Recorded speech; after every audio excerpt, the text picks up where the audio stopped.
Welcome to my channel.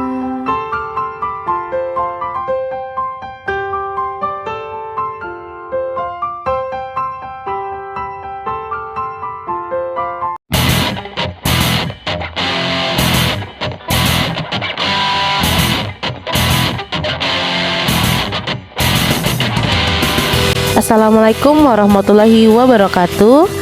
Berjumpa lagi bersama saya Betty Mayasari, calon guru penggerak angkatan 7 Kabupaten Kutai Kartanegara. Pada kesempatan kali ini saya akan menyampaikan aksi nyata modul 2.3 mengenai supervisi akademik. Pada supervisi akademik kali ini saya bekerja sama dengan rekan sejawat saya, yaitu Ibu Anissa Aprilia. Nah, berikut kegiatan observasinya. Waalaikumsalam, Bu. Gimana kabarnya hari ini, Bu? Alhamdulillah baik. Iya, jadi kita punya schedule gitu ya, Bu ya, mau melaksanakan observasi di kelas gitu sebagai rangkaian dari supervisi akademik. Nah, jadi sebelum kita nanti masuk kelas nih, Bu, kita ngobrol-ngobrol dulu ya. Bersedia ya, Bu ya? Iya, bersedia. Oke, baik, Ibu. Kalau mau boleh tahu nih, Bu, ini Ibu nanti saya masuk ini pelajaran apa nih, Bu? Ya, jadi untuk materinya itu ke pemanasan global kan, Bu, untuk anak kelas 10-5. Nah, untuk materi yang disampaikan itu adalah ini apa? Tentang hubungan antar negara, apa sih? Kayak misalnya kerjasama gitu untuk gimana untuk menanggulangi pemanasan global. Misalnya kayak ada organisasi IPCC, kemudian ada protokol Kyoto dan sebagainya. Gitu. Ya, jadi dalam rangkaian nanti Ibu masuk ke kelas itu tujuan pembelajarannya bisa dijelaskan, Ibu? Iya, jadi supaya ini menjelaskan itu penjelasannya, pengertian, kemudian apa-apa saja yang dilakukan di organisasi tadi PCC, kemudian protokol Kyoto, ada juga menjelaskan tentang organisasi APP, CDC kayak gitu. Jadi semua organisasi yang berhubungan tentang pemanasan global. Ya. Nah, sebelum saya ini masuk lebih dalam lagi tentang rencana pelaksanaan pembelajaran Ibu, kita ngomong-ngomong di luar itu dulu ya, Bu ya. Di kelas itu apalagi khususnya 10-5 ini ya, Bu, Ibu yang akan masuk, ada kendala nggak sebelumnya, Bu? Sebenarnya ada ya, Bu. Jadi setiap kelas itu pasti ada kendala, khususnya anak kelas 10-5 ini memang anak-anaknya cukup aktif sebenarnya, Bu, tapi setiap anak itu kayak beda-beda. Ada yang misalnya aktif banget, ada juga yang kalau dijelaskan itu kayaknya diam-diam aja gitu kan. Terus ada juga yang kayaknya kurang fokus gitu kalau kita jelaskan itu gimana ya, kayaknya sibuk sendiri kayak gitu anaknya. Jadi memang karakter anak itu beda-beda gitu, nah, Bu, di kelas itu. Jadi untuk memberikan misalnya model pembelajaran seperti ini, ada anak yang nggak nangkap kayak gitu, tapi ada juga anak yang aktif kayak gitu, beda-beda gitu sih. Jadi susah saya untuk menentukan strategi apa yang harus saya pakai gitu di kelas 10-5 ini. Kalau tadi kita ngomongin kendala, nah sekarang kita ngomongin kelebihan, Bu. Nah, kan pasti setiap anak tadi punya kelebihan ya, Bu ya. Kalau menurut Ibu anak 10-5 itu kelebihannya gimana, Bu? Anak 10-5 itu kritis sih, Bu, anak-anaknya. Jadi kalau kita jelaskan materi itu langsung, Bu, itu maksudnya apa? Nanya-nanya kayak gitu, Bu. Nah, itu kan bagus ya untuk mereka juga gitu.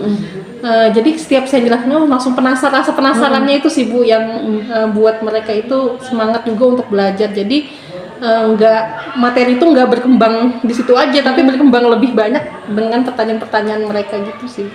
Luar biasa sebenarnya, Bu ya, anak-anak yang kritis, jadi kita bisa malah berkembang gitu ya pembelajaran. Nah, kalau menurut Ibu sendiri dengan anak-anak yang kritis itu, kira-kira strategi yang paling tepat untuk dilakukan yang pembelajaran itu contohnya gimana, Bu?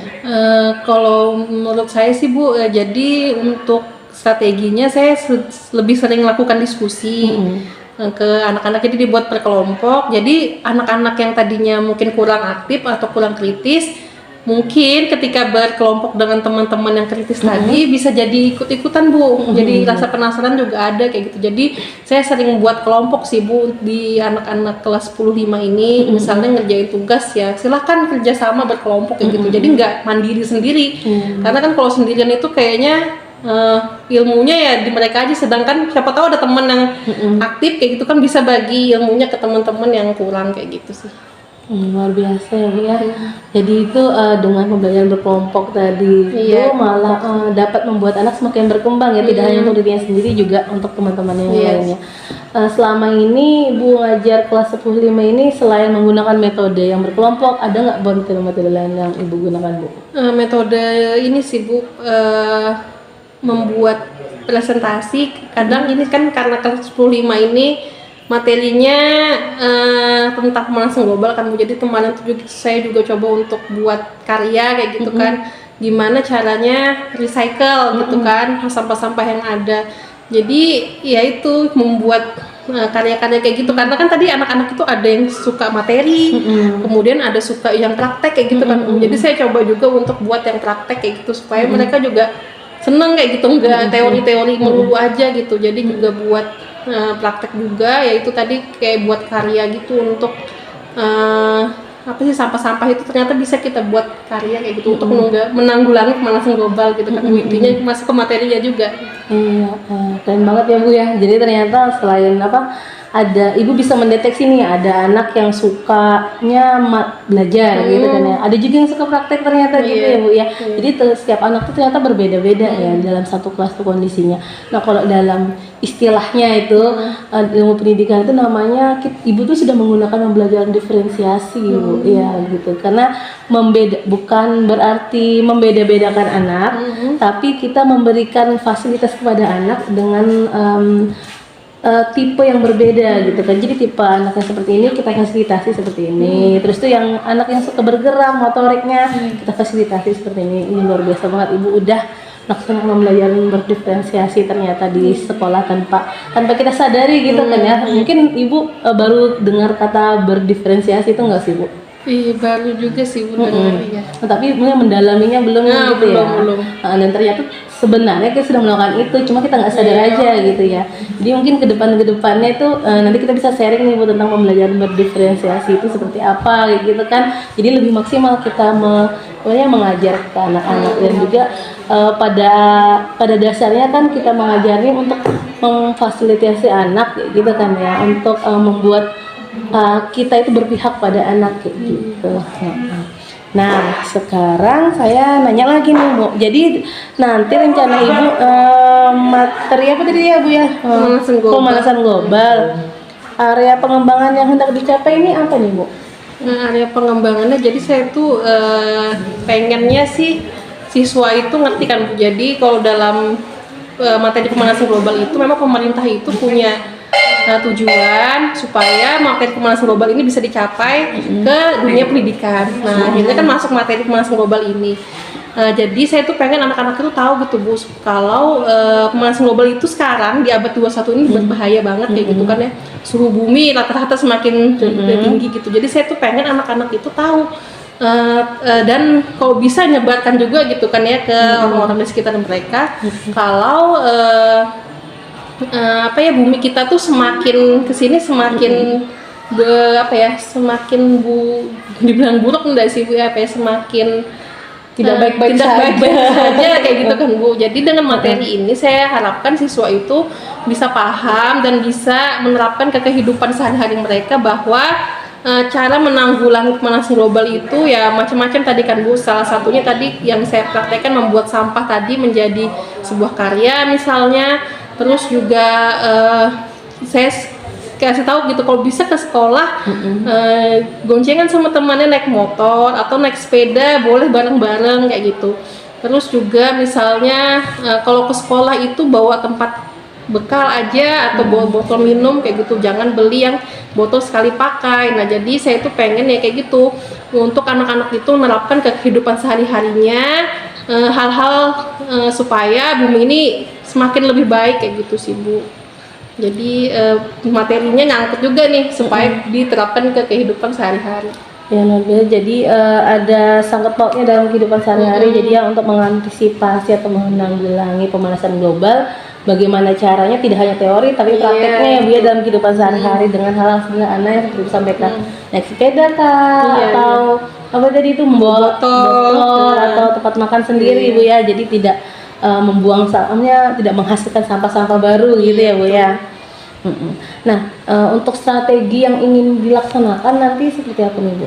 Iya, jadi untuk strateginya, untuk kedepannya sih Bu, yang saya mau gitu ya, saya tuh mau buat sebuah project gitu kan Bu, project untuk anak-anak ini, misalnya kayak berkelompok, misalnya ada satu aksi kayak aksi gitu lah Bu. Dan satu kelompok ini misalnya membuat apa ya, aksi misalnya membersihkan selokan di pasar, gitu kan bareng-bareng kayak gitu kan Bu. Terus atau misalnya aksi ke sepeda ke sekolah kayak gitu Bu. Jadi saya tuh pengen membuat yang kayak gitu. Jadi strateginya apa ya, membuat sebuah project gitu atau aksi supaya mereka itu juga paham bahwa pemanasan global itu semakin kesini semakin nggak baik kan tadi kan Bu. Jadi bisa mereka terapkan dan mereka sharing atau sebarkan ke orang-orang di sekitar mereka. Itu sih Bu. Jadi sebuah project yang pengen saya lakukan ke depannya supaya itu tadi anak-anak paham, nggak hanya teori, ternyata bisa dia dilaksanakan dengan aksi yang baru, aksi nyata lah kayak gitu. Keren banget Ibu. Untuk jadi proyeknya tadi strateginya untuk kedepannya tadi tuh ya seperti Ibu sampaikan ada proyek untuk pengen ada project ini. iya untuk penerapan penanggulangan pemanasan global. Terus tuh tidak hanya ini tapi disosialisasikan juga ya ke masyarakat ya. Untuk strategi pembelajaran nanti yang kita akan saya ini masuki di kelas Ibu ini nanti menggunakan apa? Ada model pembelajaran gitu Bu? Iya, untuk model pembelajaran ada Bu, saya pakai discovery learning. Jadi discovery learning itu lebih ke apa ya? Membuat siswa itu lebih kritis gitu Bu. Jadi yang tadinya mungkin siswa itu tujuannya Ibu. Jadi tujuannya yang tadinya siswa itu mungkin diam-diaman, dengan menggunakan model ini semoga siswa itu jadi lebih aktif gitu di kelas, lebih kritis kayak gitu. Jadi strateginya itu lebih ke ini sih Bu, membuat kan saya pasti presentasi dulu, menjelaskan ke siswa pakai presentasi yang menarik lah gitu, gambar-gambar yang menarik. Nah dari gambar-gambar itu, dari penjelasan-penjelasan itu juga saya selalu nanyakan, jadi ada umpan balik itu Bu. Jadi nanya ini gimana kayak gitu. Jadi nggak terfokus ke saya aja, jadi saya juga coba tanya-tanya ke mereka kayak gitu supaya mereka juga aktif gitu nanya kayak gitu kan ya, jadi nggak terpaku ke sayanya saja. Terus juga mengerjakan tugasnya juga di discovery learning ini berkelompok kayak gitu kan Bu, supaya saya tadi bisa anak-anak yang mungkinnya tadi nggak aktif ketika berkelompok dengan teman-teman yang aktif atau diskusi tadi kan Bu ya, jadinya mereka bisa juga gitu aktif dalam pembelajaran. Jadi lebih ke diskusi sih tadi itu. Kayak gitu sih gitu kan discovery learning. Ibu pernah dengar nggak pembelajaran sosial emosional? Belum pernah sih Bu ya. Sedikit sharing aja sih Bu. Jadi pembelajaran apa namanya itu berkaitan dengan pembelajaran diferensiasi tadi juga untuk apalagi kita kurikulum merdeka ini. Jadi ketika kita di kelas itu tanpa kita sadari kita melaksanakan pembelajaran diferensiasi dan pembentukan sosial emosional. Jadi kita itu menggali kompetensi sosial emosional dari siswa-siswa kita. Contohnya itu sebenarnya apa yang seperti disampaikan tadi, membuat anak-anak kritis, aktif. Jadi dia sadar kemampuan dirinya sendiri, kemudian sosialnya, atau nanti misalnya dia ketika bekerja kelompok kan mengambil keputusan kan. Nah, mengambil keputusan yang bertanggung jawab itu bagian dari pembentukan karakter tadi itu atau kompetensi sosial emosional gitu. Jadi kalau saya tangkap dari apa yang Ibu jelaskan tadi, harapan dan strategi pembelajarannya nanti yang akan saya masuki tadi sudah berkaitan dengan pembelajaran diferensiasi juga sosial emosionalnya juga keluar di sini ya, terbentuk ya, yang menggali kompetensi itu juga ya Bu. Luar biasa banget Ibu. Ya, tadi kedepannya sudah ada proyek kedepannya ya Bu ya. Ini RPP-nya ya Bu? Iya Bu, RPP saya. Jadi nanti ada berapa menit Bu di kelas Bu? Jadi untuk kelas PU ini kan ada 3 jam pelajaran, 1 jam itu 45 menit. Oh, jadi 3 kali 45 menit? Iya.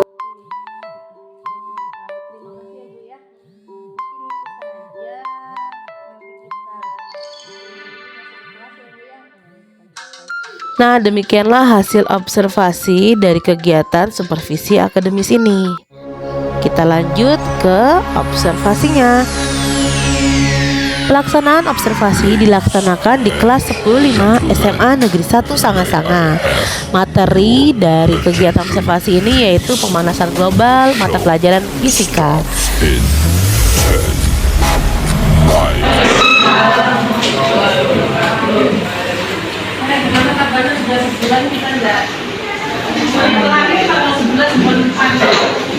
Masih ingat nggak pakai ini?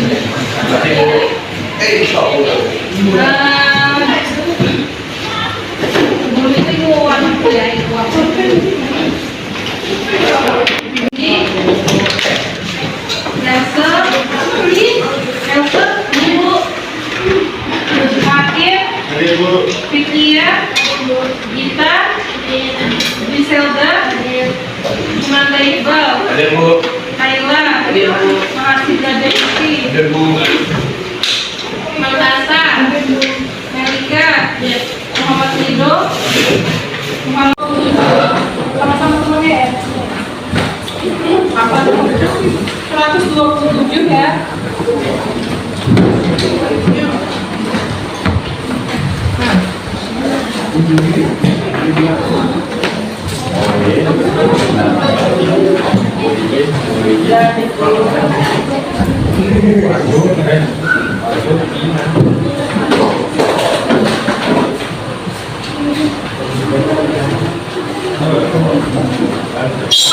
Oke, semua. Nah, kemarin kan juga sudah kita bahas ya sedikit ya bulan lalu. Nah, sekarang coba kita review lagi materinya, hasil kesepakatan dunia internasional untuk menanggulangi pemanasan global. Nah, jadi pertama itu masih ingat ada apa organisasinya? Organisasi yang pertama untuk menanggulangi pemanasan global kan? Iya, organisasi iya. Ini untuk pemanasan global apa? IPCC. Ya, IPCC. Apa kepanjangannya? Intergovernmental Panel on Climate Change. Ya, itu ya seperti itu. Atau disingkatnya IPCC. IPCC itu terbentuk tahun berapa? 1980 kan? Ada ini kan kira-kira kenapa bisa terbentuk? Latar belakangnya Terbentuk karena adanya inisialisasi dari United Nations Environment Programme UNEP dan menangani permasalahan perubahan iklim akibat pemanasan global. yang kurang lebih kayak tadi ya, betul. Yang Iqbal tadi juga benar. Jadi kan PBB itu awalnya membentuk organisasi yang namanya WMO sama UNEP kan. Nah, WMO dan UNEP itu kerjasama, akhirnya membentuk lagi sebuah badan yang disebut dengan IPCC tadi. Jadi latar belakangnya itu si UNEP sama WMO tadi kerjasama lagi membentuk badan ya, badan yang baru untuk khusus untuk menanggulangi pemanasan global dan emisi gas rumah kaca tadi disebut dengan IPCC pada tahun 1980. Oke, selanjutnya yang kedua apa lagi? Ada lagi? Hah? Protokol Kyoto. Iya. Jadi pasar segala macam sampai air 5 itu kan siklusnya si IPCC ya. Itu liputnya. Nah, yang kedua badan yang kedua ada apa tadi? Protokol Kyoto. Ya, protokol Kyoto. Ingat di negara mana protokol Kyoto? Jepang. Iya, dari namanya sudah tahu ya dari tahun berapa? 1997. Iya, 1997. Latar belakang berbentuknya protokol Kyoto. Ada yang tahu nggak? Ingat? Bagus, direvisi lagi supaya lebih baik. Dan begitu juga yang APP CDC ini, dia melengkapi yang sebelumnya adalah protokol Kyoto. Protokol Kyoto kan itu juga dia melengkapi yang IPCC tadi. Nah, tujuannya itu apa? Tujuan dari APP CDC ini yang pertama membuat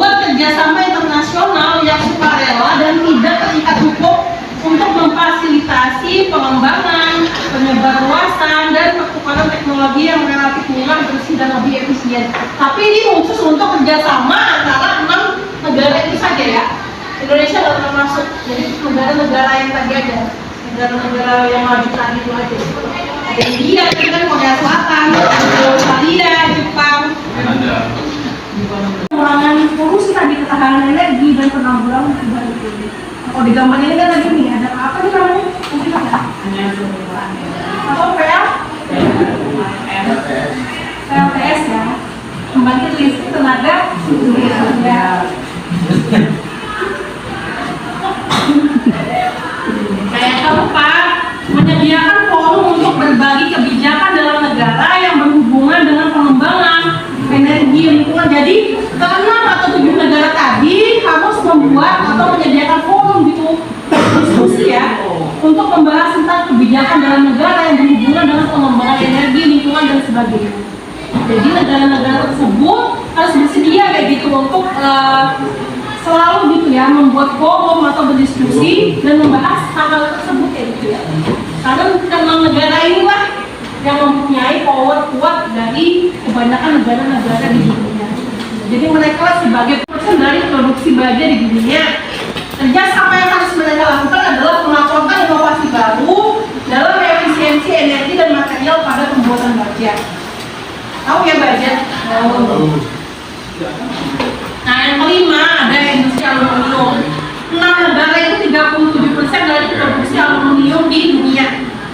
Nah teknologi yang harus mereka buat itu adalah produksi aluminium serta kemungkinan untuk mendaur ulang aluminium tersebut untuk mengurangi emisi PFC dan CO2 dari pembuatan aluminium.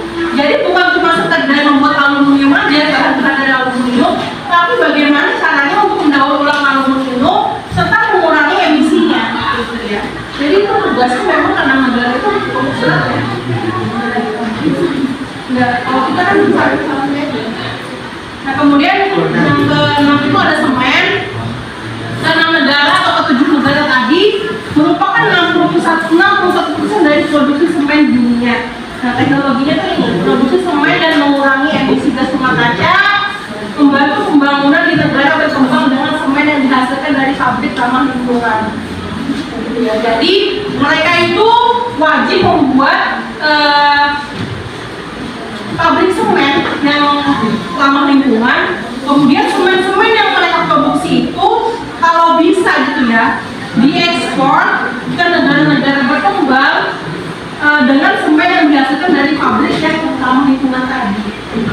Itu tahun 2018 pernah menjadi negara kedua terbesar di dunia yang membangkitkan listrik dari energi panas bumi yang di bawah apa kita? Amerika, US, Filipina. Ya, di bawah ini kita di sekitar 1942,5 megawatt. Jadi PLTP bina di panas bumi. Memang di Indonesia itu ada ya PLTP.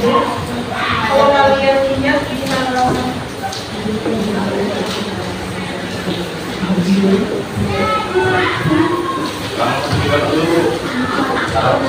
Ya, sudah banyak.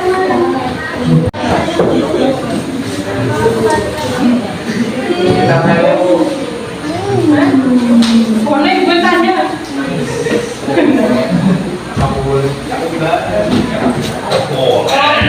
Udah kerjain tugasnya. Boleh diskusi ya. Seperti biasa. Halaman 133 yang A dan B ya. Tahu sama aku tulis soal, jawaban, kerjakan di tugas ya.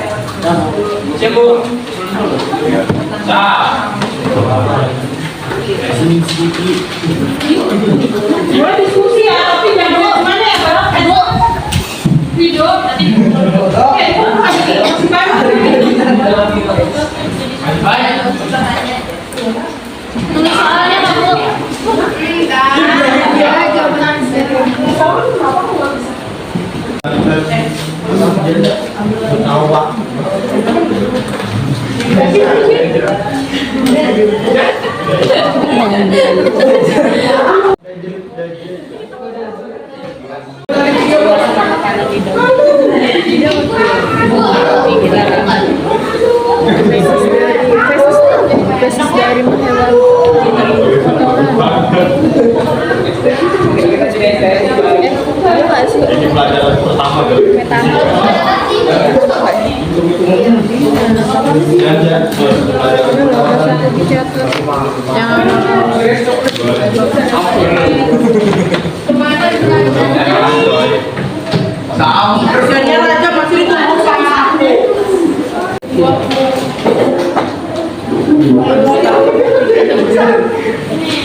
Oke, sudah kan? Tugasnya sudah semua? Sudah. Oke, nanti setelah bikin buku, kalau sudah karena ingin pertemuan terakhir di semester ini, jadi ibu mohon maaf ya kalau ada kesalahan selama 1 semester. Bukan dari perkataan maupun perbuatan. Semoga nanti ketika ulangan bisa mengerjakan dan nilainya semua memuaskan. Oke, jangan lupa belajar ya. Ada materinya disimpan di Google Drive, silakan diakses. Di buku ini juga selalu dipelajari di perpustakaan, bisa dilihat ada ya. Nah, kalau ini mohon maaf buat ini. Wassalamualaikum warahmatullahi wabarakatuh.